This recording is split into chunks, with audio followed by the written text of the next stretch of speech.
Entrevista do dia.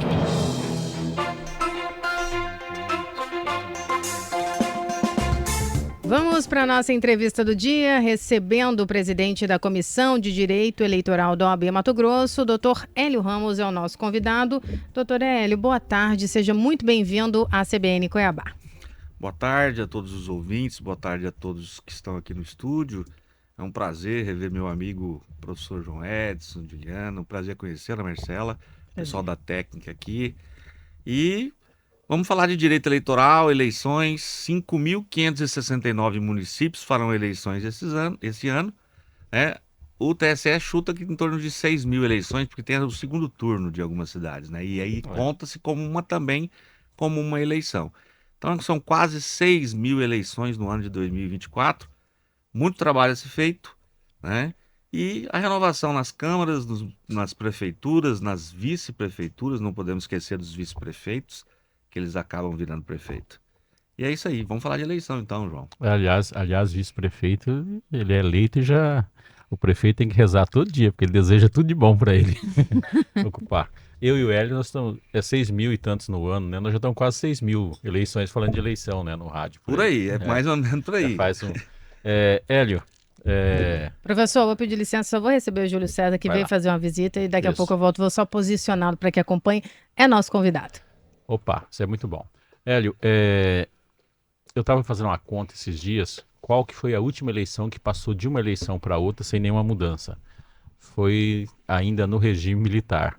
Nós tivemos aquelas eleições, elegia 1/3 específico, sem contar os estados, sem contar a área de segurança, tá? De lá para cá nós não tivemos nenhuma eleição que a eleição seguinte não tivesse alguma alteração.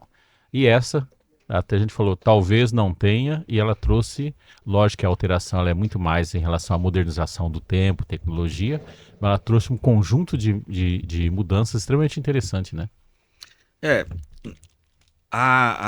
O Congresso Nacional tinha a ideia de fazer uma reforma eleitoral, chamaram de mini-reforma. Eu até, numa entrevista, falei que não era mini, era hiper-reforma. Né? Acho que até nós conversamos disso, vai terminar em 2032, né? A última eleição. Isso. E aí, como não passou no Congresso Nacional, nós temos uma novidade aqui, que talvez seja já te adiantando uma outra novidade para a próxima eleição. Sim. O Congresso Nacional já está pautando a data do novo Código Eleitoral, e aí sim nós vamos ter mudança, né? Porque é toda uma reestruturação da legislação eleitoral. Nessa eleição, as mudanças que nós estamos vislumbrando aí em relação às resoluções do TSE, que foram publicadas hoje, dia 29 de fevereiro, aprovadas anteontem, são mais de atualização. Sim. E algumas que vêm aí a corroborar essa batalha que o judiciário e que a própria sociedade tem que fazer para garantir a democracia em relação a fake news, a utilização de inteligência artificial. Ou seja, a tecnologia é a novidade e ela vem fazendo com que haja muita mudança. Não tem jeito, tem que ter para resolver. Até uns deputados falando besteira aí, diz que está virando Venezuela, diz que não tem como não regulamentar. É um absurdo. A pessoa que fala isso está defendendo a fake news, a mentira, defendendo a falcatrua, defendendo um punhado de coisa. É uma loucura, né? Acho que ela é extremamente necessária. Nesses pontos, o que você achou de mais relevante aí? Eu gostei de algumas coisas, né? Lógico, tem coisas que a gente... A inteligência artificial tá aí, tá um negócio... Qual foi a resolução para uso de inteligência artificial? Vai ser na propaganda, né? E ela vai incidir na propaganda e também nos ilícitos eleitorais. E em relação à inteligência artificial, a novidade... E essa sim é uma novidade que os candidatos têm que prestar atenção, que o TSE vai admitir o uso de inteligência artificial, de deepfakes e fake news e tal, como abuso da propaganda institucional.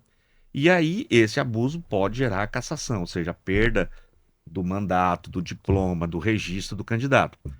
Não havia essa repercussão jurisprudencial em relação a colocar a inteligência artificial e as fake news como abuso.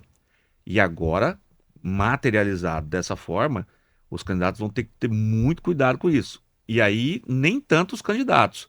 São as equipes de marketing desses candidatos que costumam, às vezes, não respeitar a orientação jurídica. Doutor, e também a gente está falando aí de manipulação de conteúdo também, através da inteligência, voz, né, vídeos, redes Sim, Os sociais. as deepfake, né? deepfakes. O que o TSE aprovou na resolução que trata disso?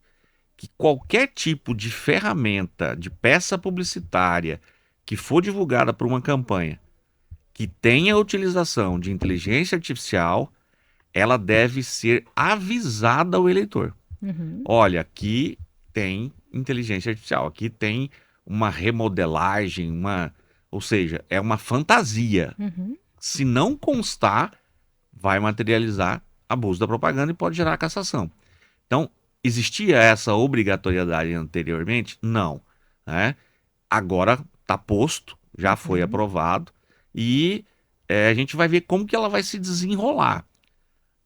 Ah, mas é difícil de identificar. É difícil, mas não é impossível. Até porque eu conversava com um perito da Polícia Federal esses dias atrás e ele me colocou o seguinte: as pessoas têm essa coisa de que o digital não deixa prova. Na verdade, o digital é a melhor forma de prova que existe hoje. Por quê? Porque você deixa rastro digital em tudo que você faz. Nós estamos aqui conversando, né? Numa multiplataforma, Já está no mundo todo. onda do rádio, estamos na internet, É. pessoal na rede social aí vendo, Instagram. Enquanto eu estava aqui, eu já postei, já fiz, já aconteci, fiz uma live ali fora. E aí, quando que isso existia? Antigamente a gente fazia um panfleto apócrifo, né, que era aquele sem identificação, e jogava.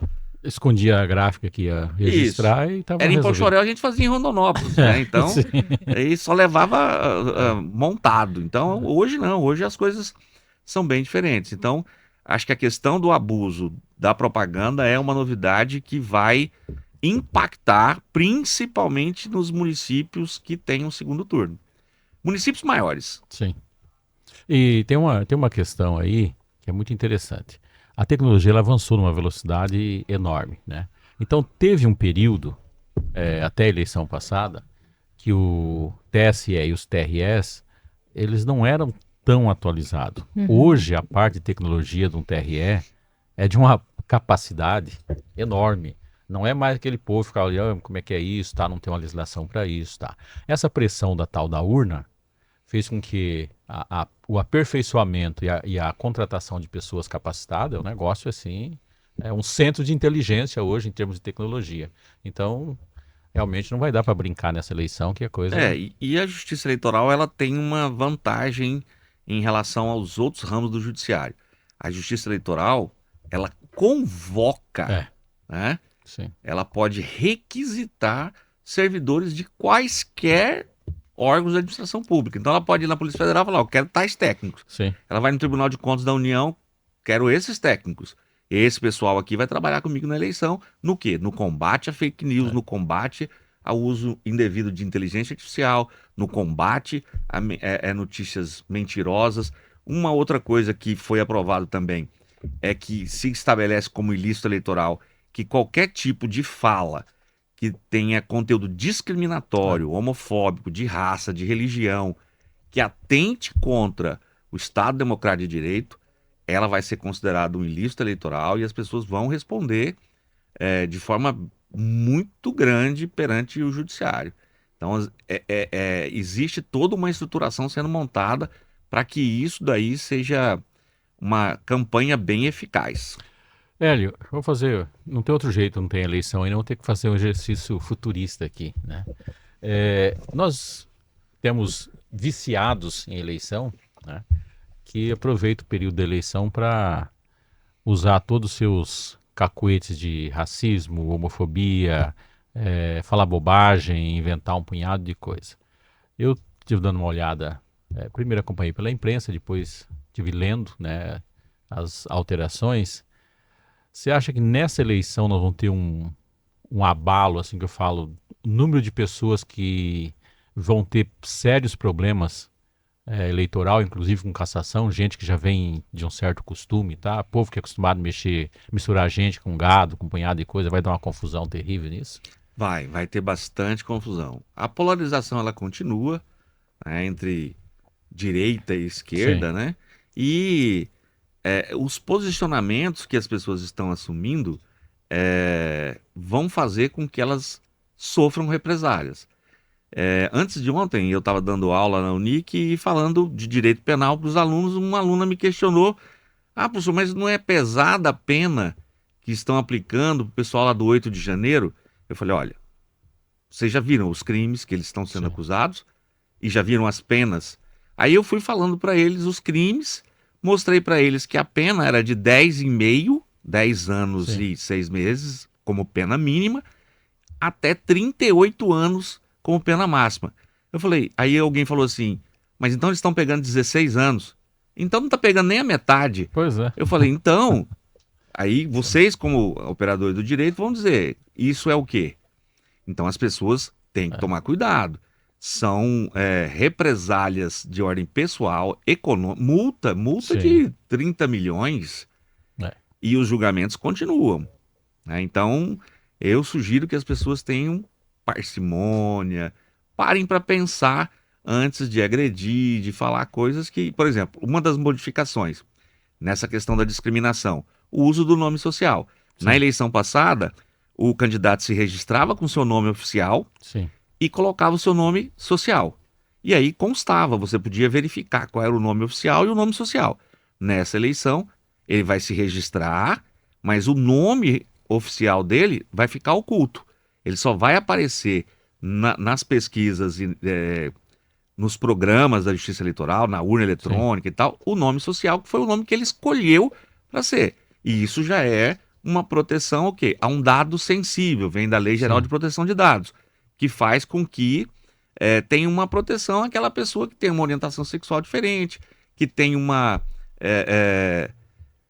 algum tipo de posicionamento que ela pode, por conta da legislação, assumir, e aí ela está sendo protegida. Então são algumas modificações positivas. Mas é a primeira eleição, professor, que tem essa...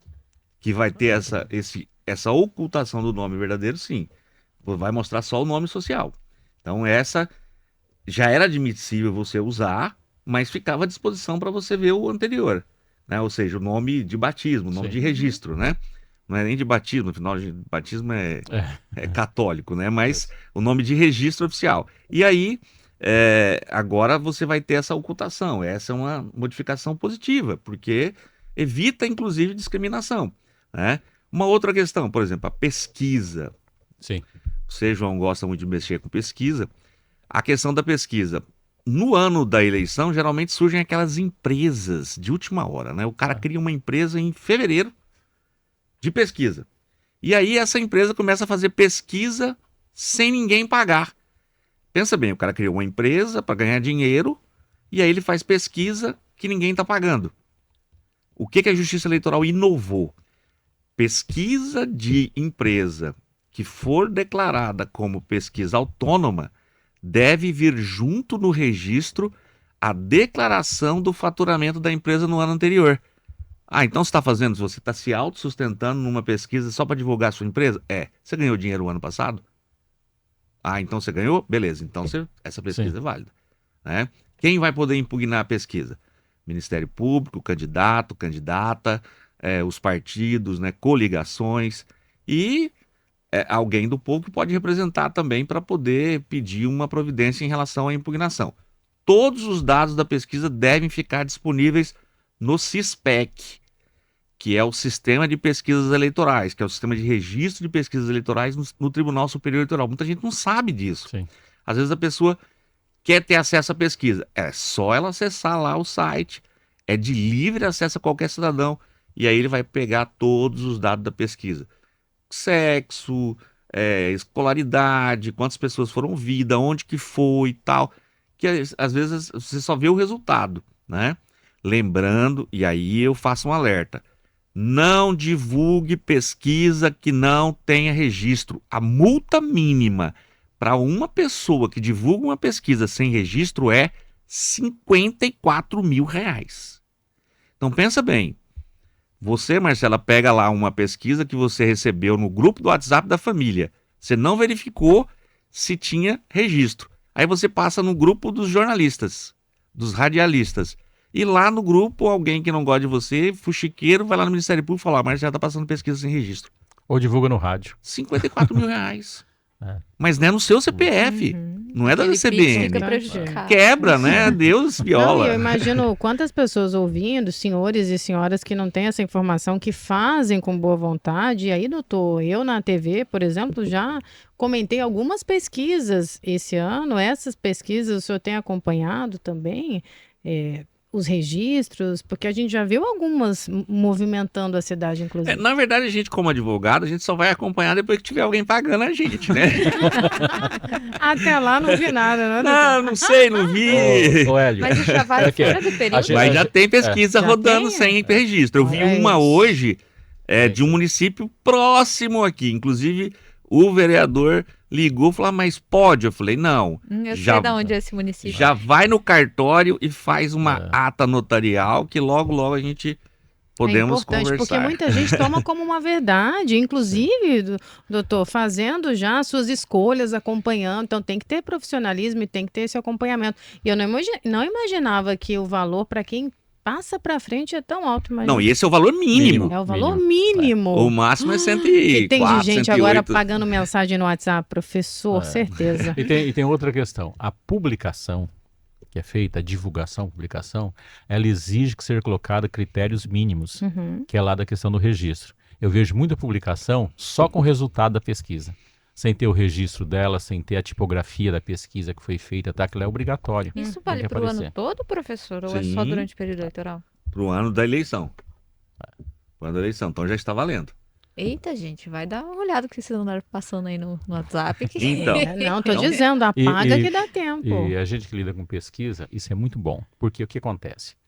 O número de pesquisas mal feitas ou até montadas, ela é tão grande que ela se respingou nas empresas que realmente trabalham com pesquisa de qualidade. Uhum. Eu não vou aqui fazer publicidade de nenhum instituto de pesquisa, mas o instituto de pesquisas de qualidade, os erros deles são mínimo. Uhum. Só que as pessoas, essas que são falsas, elas reorganizam a pesquisa para dar o número exato. Uhum. A pesquisa mais avançada que existe, isso para grupos menores, né? A mais avançada dentro do método, e é o método que se aplica a isso, a margem de erro é 2,5 para baixo, 2,5 para cima. Uma pesquisa nacional fica em torno de 4 ou 5 para cima ou para baixo. Uhum. Então significa, se colocou 90 e deu 86, a pessoa não errou. O instituto não errou a pesquisa. Uhum. Ou colocou 90, deu 94,5 e a margem de erro era 5, né? Uhum. Só que as pessoas não olham a margem de erro. Aí pega esses institutos ruins, né, que é o cara que... E a gente já teve absurdo aqui. Todas as pesquisas apontou numa eleição, concorrendo eu e o Hélio aqui, que o Hélio está com 65 e eu sou com 17. Uhum. Faltando um dia para a eleição, coloca nós dois empatados. Isso já aconteceu de monte. Sim. Não foi feita pesquisa. O cara jogou lá esses números, tá, né? Uhum. Nós tivemos aí na última eleição, a ruim eu falo, tem problema, a tal da Braskem, por exemplo, né? Que fez um resultado assim louco. O dia que eu olhei para a pesquisa, o método de pesquisa exigia. Ela fez 15 mil amostragem. Uhum. Aquele método de pesquisa exigia em torno de 150, no mínimo 150 mil amostragem. Ela foi uma pesquisa com 15. Ou seja, porque era pesquisa via telefone, Uhum. tá? Ela não fez mapa, não fez nada. Pegou o telefone aleatoriamente e ligou. Então não é pesquisa, é enquete. E foi Que divulgado também como é pesquisa. proibida. Que também é proibido. É importante ressaltar. Doutor, eu tenho o Cleiton aqui já perguntando quem fiscaliza. Ele está dizendo, olha, Marcelo, estou gostando da entrevista, vou seguir até o fim com vocês. Ele faz duas perguntas, se é pré-requisito a questão da prestação de contas do ano anterior e quem fiscaliza e também se o eleitor pode denunciar. Sim, o eleitor tem canais, por exemplo, tem o aplicativo Pardal, tem a ouvidoria do TRE, das zonas eleitorais. A Ordem dos Advogados também disponibiliza um aplicativo de fiscalização da eleição, que chega para a Ordem dos Advogados, a Ordem faz a representação. Pode ser através do Ministério Público, no site do Ministério Público Federal, que faz o acompanhamento da fiscalização. E o próprio juiz eleitoral, ele tem o que a gente chama de poder de polícia da eleição. Então, o juiz eleitoral lá de colíder, ele exerce o poder de polícia de fiscalização ali.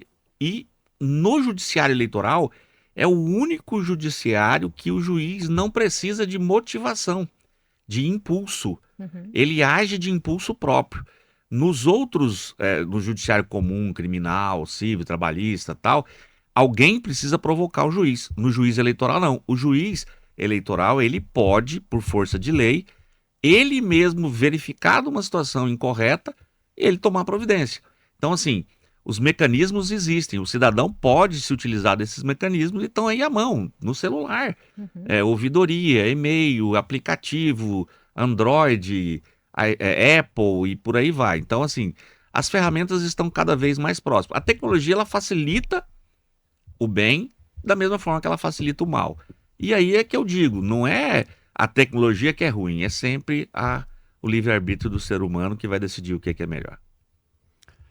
Lembrando que tem uma diferencinha também, né, Hélio, que na justiça normal, em todos os outros casos, a justiça só age quando é provocada. No caso eleitoral, ela não precisa necessariamente ser provocada. Tá? Ela tem o livre-arbítrio de agir. Então, mesmo que ninguém denunciou, se for algo evidente, que for visível, a própria justiça age em relação às pesquisas, se você me permite, eu, na eleição de 2020, eu estava divulgando numa cidade do interior, e aí chegou uma pesquisa que era de uma empresa de Cuiabá. Como eu advoguei muitos anos para a Federação de Associação de Bairros, eu conheço muito bem Cuiabá. E eles falaram, deram um endereço no CPA 3. Eu falei assim, eu puxei na minha cabeça aqui no GPS, eu falei, mas esse endereço lá só tem casa. Aí eu de lá mandei alguém do meu escritório ir no endereço. Chegou lá, era uma casa de uma senhorinha de 60 anos. Aí eu pedi para a pessoa sair no cartório Xavier de Matos, pegou alguém do cartório, foi lá no cartório e fez o que a gente chama de ata notarial, que é um documento de fé pública feita por um funcionário do cartório. Lógico que você paga, né, João? O carimbo. E aí, e para dar fé de que aquela empresa que fez a pesquisa no endereço, numa casa no CPA 3, nem lá. Era uma casa de uma senhora que morava lá há mais de 28 anos. Ele estava então, assim, negociando, professor. E ela falou, mas aqui não tem empresa, seu moço. Então, assim, existem formas de você fazer. Que a eleição municipal ela tem fator interessante. Na eleição passada, municipal passada, eu não vou citar nem o local, nem a região, nem apontar com o dedo que é para lá, né? Coordenando uma questão da campanha, lá passou a convenção. Quando eu pegar a documentação para um candidato a vereador, o título eleitor dele era de São Paulo, não tinha transferido nem para o estado, quanto mais para o município.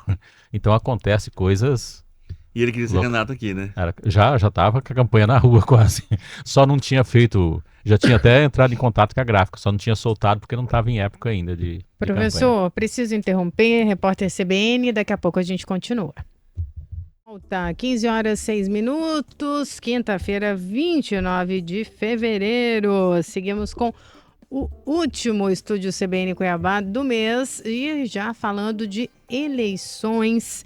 Estamos recebendo o presidente da Comissão de Direito Eleitoral da OAB Mato Grosso, o doutor Hélio Ramos, é o nosso convidado. Manda a sua dúvida, agora é a hora, não deixa para depois, não sai aí compartilhando informação. É bom falar no WhatsApp? É bom aquela roda de conversa no bar, no trabalho, mas aqui tem um profissional para sanar suas dúvidas.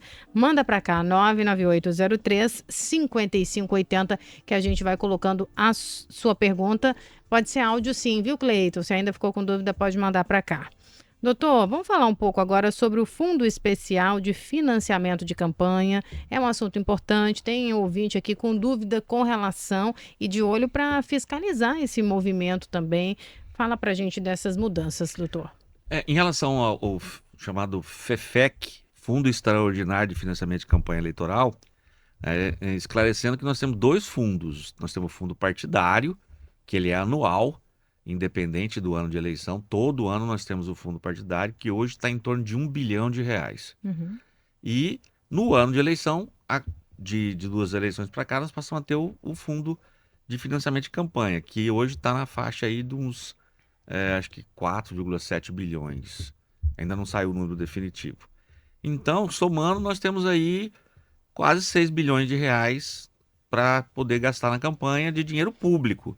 Porque o fundo partidário também pode ser utilizado na campanha eleitoral pelos partidos e por candidatos. Uma novidade em relação ao FEFEC é que a gente sempre discutia a caixa preta dos critérios de distribuição. Nós 4 aqui somos candidatos. Então, 2 mulheres e 2 homens, existe paridade. Quanto de dinheiro vai para Marcela? Quanto de dinheiro vai para Juliana? Quanto dinheiro vai para o João? Peraí, para o João vai 100 mil. Para o Hélio, o Hélio é adversário do presidente, então eu vou dar só 10 reais para ele.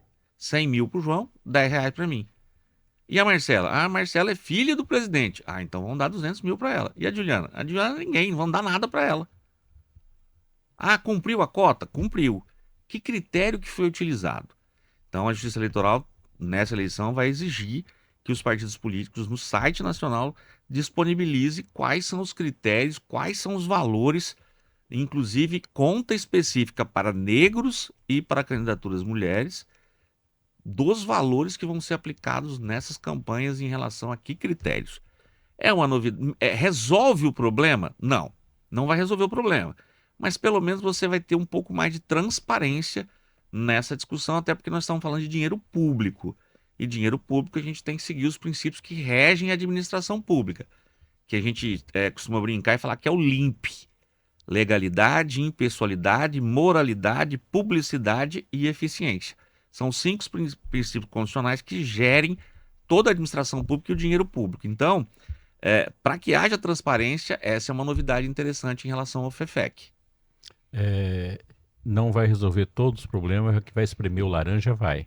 Não vai ficar mais tão fácil. Nós tínhamos casos, até a eleição passada que eu falo municipal, terríveis, de pessoas que era candidato o marido e a mulher nem colocava lá o nome de candidata e fazia a campanha para o marido.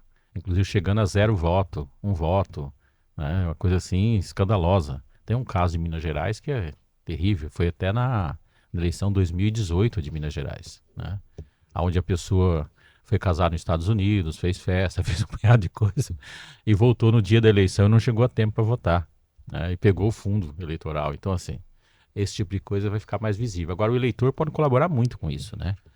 Ele é o... A internet e as ferramentas de busca e os sites da Justiça Eleitoral, do Ministério Público e agora também dos partidos, por obrigação, são painéis que as pessoas podem estar visitando, exercitando ali. Enquanto está ali no celular, visita, vai ver e tal, e procura fazer essa fiscalização enquanto cidadão. Então isso é muito interessante. As doações ainda estão permitidas? Doações de pessoas físicas. Isso. A pessoa jurídica é fonte vedada. Ou seja, você, Juliana, pode doar para um candidato. Você pode doar quanto? Você pode doar até 10% do faturamento do ano anterior. Aqui vai o alerta. Ontem mesmo eu peguei um processo de um cliente, né, homem ou mulher, que ele fez uma doação de um determinado valor e esse valor extrapola o que ele ganhou no ano anterior. O que vai acontecer com ele? Não é com o candidato, acontece com você. Não empreste o seu nome. E todo jeito da conversa parecia que era um empréstimo de nome. Por quê? Porque a pessoa declarou 50 mil e doou 50 mil. Peraí, quanto que ela poderia doar? 10% do que ela declarou. Ela poderia doar 5 mil e ela doou 50 mil. O que vai acontecer com ela? Ela vai pagar uma multa para a Justiça Eleitoral de 1 vez o valor do excesso. Ou seja, a multa dela será de R$45 mil, corrigida com juros e correção monetária, taxa Selic 11,25 ao ano. Então, assim, e o candidato? Não, e detalhe, ela contratou o advogado não saiu barato. Outra Selic. Outra Selic. Então, assim, e isso para não ficar pior para ela, porque ela pode ter a ausência de quitação eleitoral, aí ela vai ficar sem poder ocupar um cargo público, ela não vai ter passaporte, ela vai ter restrições em relação à contratação com a administração pública. Então, assim, são várias coisas que as pessoas têm que cuidar, né? A gente não empresta nome nem para marido e para mulher, que dirá para candidato. E com o candidato, nesse caso que o senhor contou para a gente, não vai acontecer nada, doutor? Se ele for muito amigo da pessoa, talvez ele pague o advogado.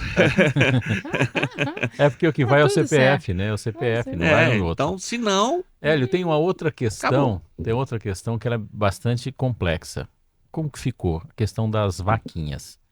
A gente observou muitas vezes do cara abrir vaquinha, que é uma forma de lavar. Aí distribuía dinheiro para preencher a vaquinha. Isso parece que ainda não está sendo trabalhado, isso né? a vaquinha ela não colou muito no É. Brasil, né? O crowdfunding, né? O meu Isso. inglês é horrível, mas inclusive na própria instrução coloca o nome às vezes em inglês, a vaquinha eleitoral. O site do Tribunal Superior Eleitoral ele registra empresas que vão ganhar uma comissão vinculadas ao TSL nesse registro que vai sofrer a fiscalização para poder receber as doações. E essas doações são todas cadastradas com o CPF do doador. Então tem uma vinculação direta. As doações têm o mesmo limite legal de doação de 10% do faturamento. Não importa se você está doando para o candidato ou para a vaquinha do candidato. É a mesma coisa. E aí, esse dinheiro ele pode já, a partir de maio, ser aberta a vaquinha para poder arrecadar. E esse dinheiro da vaquinha só vai para o candidato quando ele registrar a candidatura e ele abrir a conta da campanha dele. Porque todo esse dinheiro vai ter que ser prestado contas com recibo, com CPF, com o nome da pessoa que doou, com o desconto que a empresa desconta pelo serviço de fazer a vaquinha, que é em torno de 4%. Então, na verdade, a vaquinha ela não colou muito no Brasil, mas pode ser utilizado? Nos Estados Unidos ela é muito comum, lavar né? dinheiro Lá que também, mais se você utiliza, tiver as pessoas para poder É doar. que teve não vou entrar em detalhe, mas teve uma vaquinha aí para pagar umas contas, que teve gente, por exemplo, que tinha declaração de imposto de renda de 30 mil ano, né? 35, 40 mil anos, e doou 100 mil, de uma vez só. Está sendo investigada ainda, essa coisa vai para frente. Né? Mas aí não é Não era- vaquinha eleitoral, Não né? era Vaquinha- eleitoral. É outra. Só que essa era oriunda de uma outra vaquinha, que tinha acontecido a mesma coisa. Que eu não sei como que está hoje o processo em relação a isso. Estou citando uma porque uma é vinculada à outra. Foi graças à outra que saiu essa daí depois. Inclusive com os mesmos nomes. Deixa eu só tirar uma dúvida agora aqui, que o Marco Aurélio está dizendo. Marcela, eu perdi o raciocínio. A vaquinha pode ou não pode, doutor? Sim, a vaquinha pode. O pré-candidato vai ao site do TSE, verificar qual empresa está cadastrada no site do TSE e ele vai contratar aquela empresa. E a empresa, em nome dele, pré-candidato, vai receber o dinheiro. E o dinheiro vai ficar guardado nessa empresa. Uhum. A empresa só vai liberar para esse pré-candidato quando ele virar candidato e abrir a sua conta de campanha. Então a vaquinha eleitoral é permitida e inclusive a Justiça Eleitoral incentiva que ela aconteça, Uhum. dando registro e fiscalização, suporte. Uhum. Né?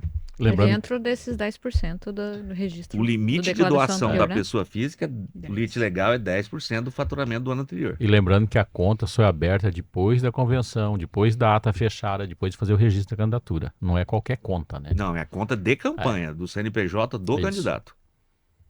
E quanto a postura das pessoas no grupo de WhatsApp, professor? A gente falou sobre a questão da pesquisa, né? Que você divulgar pesquisa sem registro, você pode incorrer em crime. E as outras posturas durante o período eleitoral, sobretudo em grupos de WhatsApp?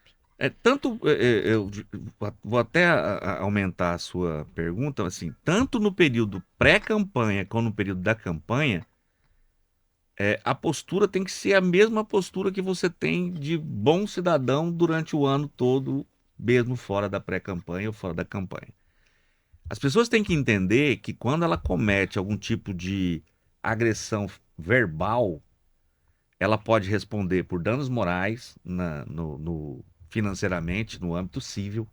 Ela pode responder por calúnia, injúria e difamação no âmbito criminal, que é uma ação penal.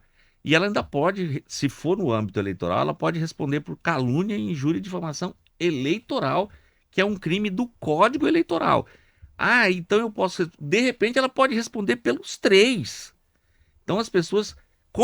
E aí eu te devolvo a pergunta. Como que a pessoa tem que se portar, na verdade, né? Ela tem que tomar cuidado para ela ter educação e respeito com o próximo. E exprimir as suas opiniões, senão ela pode sofrer e muito. Se ela pegar um candidato aí que tem... eu mesmo não sou a favor dessa briga, mas tem candidato que me contrata e fala, Hélio, o cara falou X, eu quero que você processe. E ele tá me pagando, eu vou processar.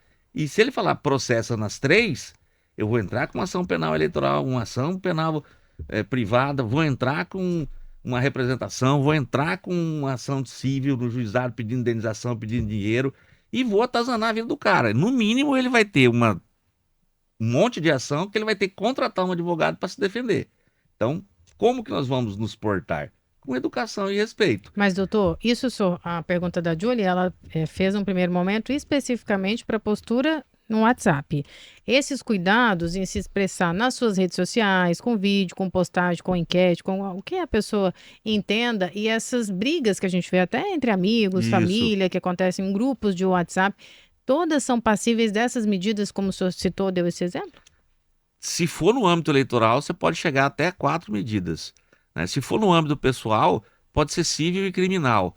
De repente, tem que ver qual tipo de agressão e qual tipo de comportamento. Mas o que eu deixo claro é assim, tanto faz no WhatsApp, como presencialmente, como na rede social, como no Instagram, no Facebook e tal, Telegram e por aí vai, as pessoas têm que entender que palavra tem poder, como já dizia a vovó. Uhum. Né? Se escrita ou falada ou postada, ela pode ter repercussões e repercussões negativas.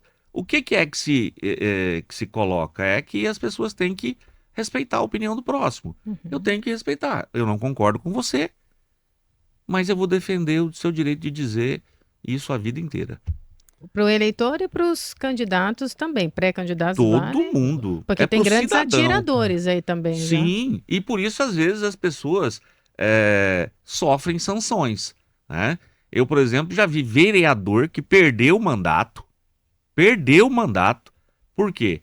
Porque ele chegou no dia de um comício e falou que a esposa do outro candidato lavava roupa para fora, de tom pejorativo. Ou seja, ele disse que a esposa do cara traía ele na rua e tal, e ficou fazendo chacota em cima do caminhão daqueles comício. Uhum. É só pegar isso e colocar dentro do WhatsApp. É a mesma coisa. E aí, o cara entrou com uma ação contra ele, ele foi condenado, e aí ele perdeu o mandato.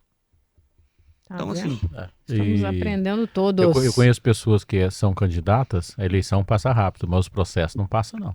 Vai longe. ainda bem. E o advogado é caro, né, Vai doutor? longe. Alguns. E lembrando também, né, Hélio, que a eleição também, quando você terminou, você tem que prestar conta também. Porque tem gente que termina a eleição, acha que acabou porque perdeu, Isso mesmo. vai ficar E com aqui, aproveitando o seu gancho, eu já vou...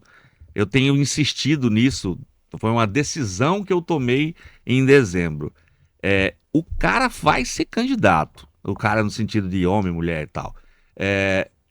Ele tem que pensar o seguinte. Antes, você mesmo já disse isso uma vez, João. Aí você é candidato, eu preciso de um bom advogado. E agora eu vou puxar o saco de um amigo meu e vou falar para ele assim. Você não precisa só de um bom advogado hoje. Você precisa de um bom contador especialista em prestação de contas. Sim. Porque com a mudança do FEFEC, com o dinheiro público, o que está saindo de condenação para poder devolver o dinheiro do FEFEC por mau uso, ou às vezes até usou certo, mas não deu conta de prestar contas corretamente, porque o contador não era um especialista, tem gente sendo condenada no TRE a devolver 500 mil com juro e correção, que vai dar aí uns 800, 900 mil reais para devolver. Gente famosa, gente grande. E aí, vai de novo o alerta. Contrate o contador da sua empresa, que é seu contador há 30 anos? Não.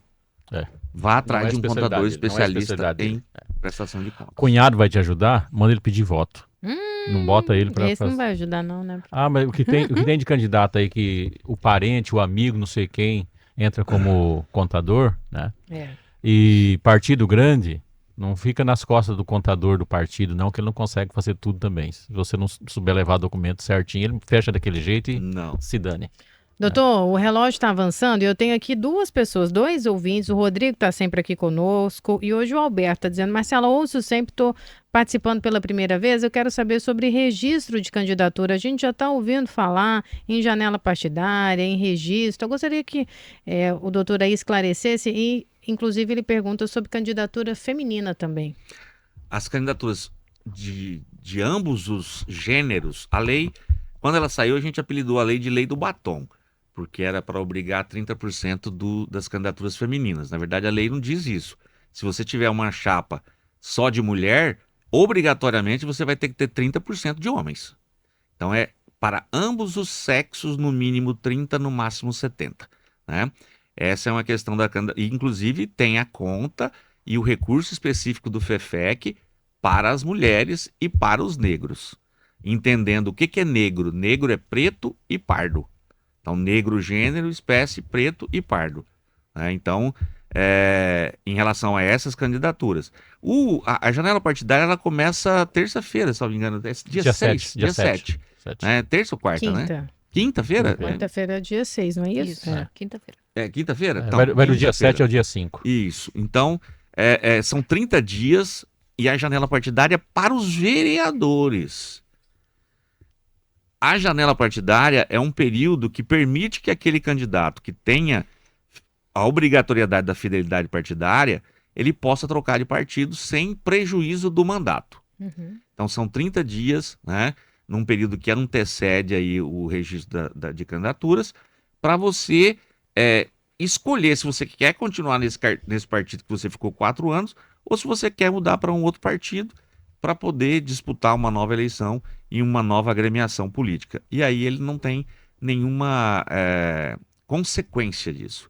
Então isso é a janela partidária. Eu, pessoalmente, sou contra a janela partidária. Porque eu acho assim que as pessoas deveriam ter uma cultura partidária mais forte no Brasil. Mas isso é uma opinião de professor, não é nem do advogado. Uhum. Agora é a opinião do professor de direito eleitoral que gostaria que as pessoas tivesse uma ideologia mais... e que os partidos também tivessem uma ideologia mais bem definida. Mas não é a realidade. Então isso é a janela partidária. Lembrando que a janela partidária de vereadores não aproveita os deputados e vice-versa. Em 2026 nós teremos a janela para os deputados federais e deputados estaduais. Eu sou vereador em 2026, posso mudar na janela? Não, a janela é deles. Uhum. E essa janela de agora é dos vereadores. Então, caso Botelho, não ficou aí essa discussão, Botelho sai, não sai, sai, não sai, sai, não sai. Qual que era a discussão? Ele tinha que sair com a anuência do presidente, que no caso era o governador. Uhum. Ele tinha janela? Não. Por quê? Porque a janela é só para vereadores. Uhum. Mas aí agora já definiu e Cada tal, um né? pula a sua própria janela. Agora não pode pular encontrou uma porta, né? Isso. Aí Eu tá acho que ele aprovação. encontrou, na verdade, Tem um aprovação. portal, né, É, professor? Lembra do Mestre dos É. Magos? Assim? Pois é. Eu chamo a janela partidária da Sexta-feira Santa da Idade Média. Sexta-feira Santa da Idade Média se podia roubar, que não era crime. Mas isso não é no sábado de aleluia? Não, era na Não, sexta-noite. sábado a gente malha o Judas. Era E no rouba sexta- galinha, não era? Não, rouba galinha depois da meia-noite, sexta-feira. É uma grande dança das cadeiras, né? É isso. Da né, Idade professor? Média era tranquilo. Então, assim, a Negócio de janela roubar partidária. galinha dá rolo. Agora não vai confiar, não, porque agora a legislação não permite mais. Quem sabe, num futuro próximo, o professor vai ver esse cenário findar, né, professor? É uma torcida, né? Sou Eu acho que oposta? já melhorou Oi? bastante. Ele deu a sua opinião como professor, quero ouvir a sua com relação Sobre a à janela. partidária. Não, é tanto que eu já falei, para mim é uma Sexta-feira Santa da Idade Média. Não deveria existir. É Olha. uma permissão, é um permissivismo, sabe? Porque você tem que ter algumas convicções. Termina seu mandato e vai se candidatar na outra. Eu sou contra até a reeleição, então assim, Também sou contra Qual- isso. eu sou a Inclusive favor. para parlamentares? Parlamentares eu aceitaria até 3. Eu acho que tem que No ser o máximo. limite 2 para tudo. 2 para Duas. tudo. Que seja. Vamos ouvir o ouvinte? 99803-5580. Qual é a sua opinião? Concorda, não concorda? Tem acompanhado a janela partidária? Está chegando? Está acompanhando o trabalho do seu vereador, do prefeito? Comenta aqui, 99803-5580.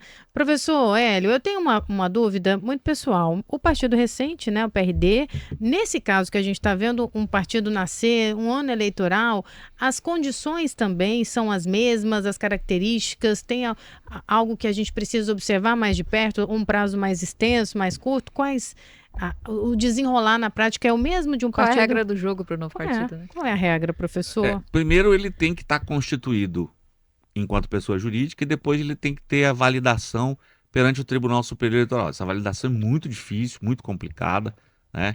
Eu advoguei na fundação do PSD, do Partido Social Democrático, quando da sua criação, e a gente teve muito problema.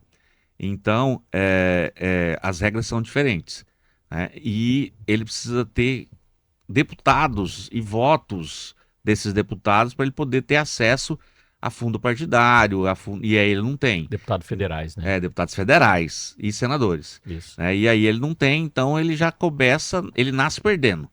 Por quê? Porque ele não tem acesso a direito de antena, né? Que a gente chama de direito de antena, a participação no rádio, na TV e tal, e o fundo partidário e o fundo de financiamento, que é liberado de acordo com o número de votos dos deputados federais que o partido tem. Como o partido não teve deputados federais, então ele já entra complicado, né? A criação de um partido novo é muito difícil.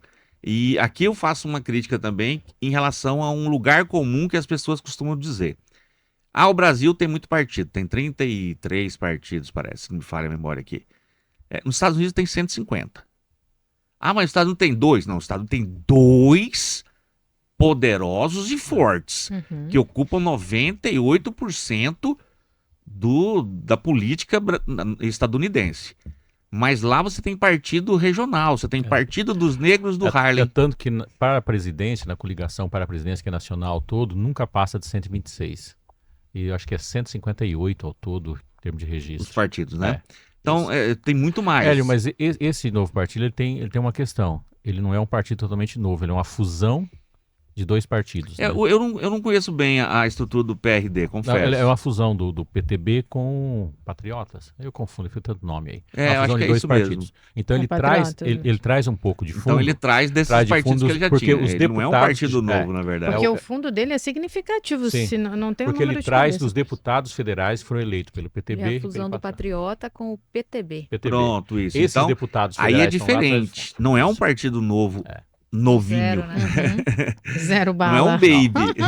Não tá com plástico ele no não é banco. virgem. Foi um negócio assim, era para fazer uma federação, em vez de fazer uma federação, fez uma fusão partidária. Aí é diferente. Então aí ele traz... É outra regra do jogo. Ele traz o direito de antena dos 2, ele traz o direito do fundo dos 2, porque ele tinha votos para deputado federal, né? Então são regras diferentes. É que eu não estava lembrando, até porque eu não tenho proximidade com esse partido. Professor Hélio, eu sei que o senhor tem horário, a gente tem um repórter aí na volta, só para o senhor se despedir com tranquilidade, para não prejudicar o seu tempo, o repórter, e a gente já volta. Seguimos com o nosso Faleiro de Cada Dia. Em um ano eleitoral nós estamos aprendendo e muito com o doutor Hélio.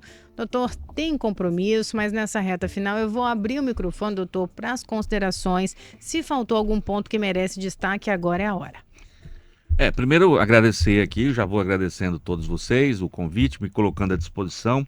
Quero convidar a todos para dia 21 e 22 de março, no Teatro Zulmira Canavarros, na Assembleia Legislativa, o primeiro Congresso Mato Grossense de Direito Eleitoral, a promoção da OAB, em parceria com a Assembleia Legislativa, Associação dos Municípios, Tribunal de Justiça, Tribunal Regional Eleitoral, Tribunal de Contas, União das Câmaras de Vereadores, né? O teatro tem lá 700 vagas, as inscrições estão sendo feitas na Escola Superior de Advocacia.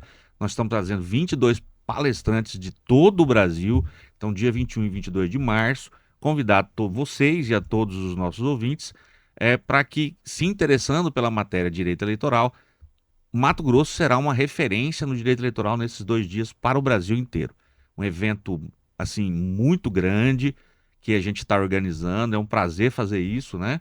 Como professor e como operador do direito. Então, é um convite que eu faço a todos vocês. Vai ser transmitido online? Não, presencial. Novidades que eu acho que a gente tem que fechar.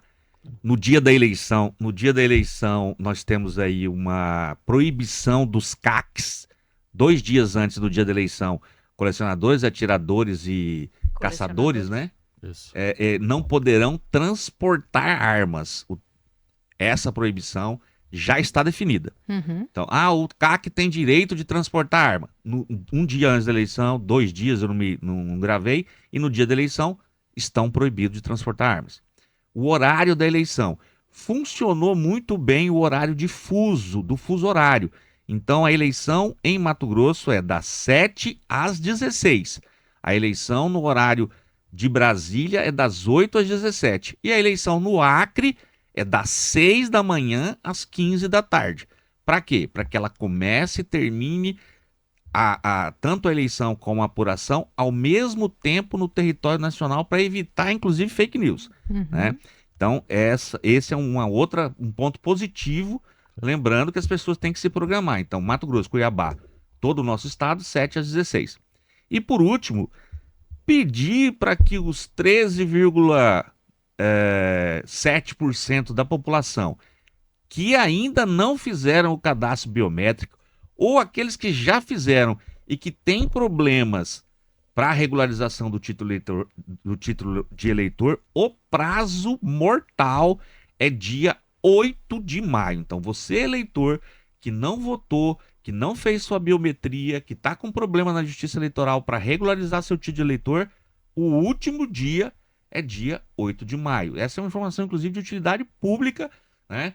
Procure o cartório eleitoral da sua cidade para poder regularizar o seu título, prazo fatal, dia 8 de maio. Agradecer mais uma vez a CBN, nos colocar à disposição. Muito obrigado, e a gente, sempre que pode, vai falar de direito eleitoral com muito prazer. Obrigado a todos. Vamos conversar muito esse ano.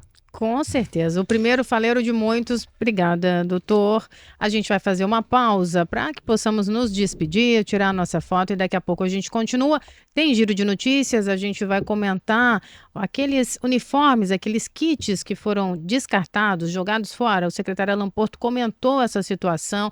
É um dos destaques do dia, então não saia daí, é uma pausa estratégica e daqui a pouco a gente continua.